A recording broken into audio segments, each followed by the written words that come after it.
আসসালামু আলাইকুম, সবাই কেমন আছেন?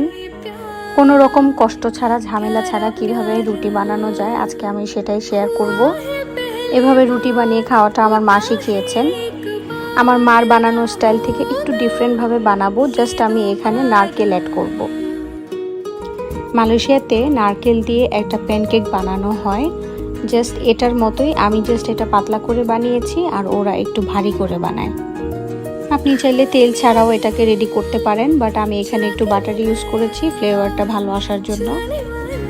সো এখানে ইউজ করেছি সামান্য কিছু নারকেল, একটু লবণ, একটু পানি এবং পরিমাণ মতো আটা।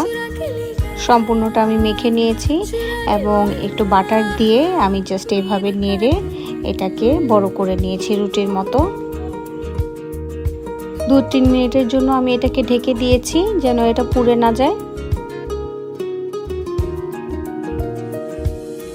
এরপর যখন হালকা ব্রাউন কালার হয়ে গেছে তখন আমি এটাকে নামিয়ে ফেলেছি। আমি দুই সাইডটা এভাবে ব্রাউন কালার করে ভেজে নিয়েছি। আপনি চাইলে এটা মুরগির মাংস বা গরুর মাংসর ঝোল দিয়ে খেতে পারেন, অনেক টেস্টি লাগে।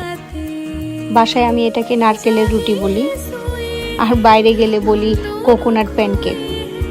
সো আপনারাও চাইলে এটা বাসায় ট্রাই করতে পারেন এবং আমাকে জানাতে ভুলবেন না এটা কীরকম টেস্ট লাগলো।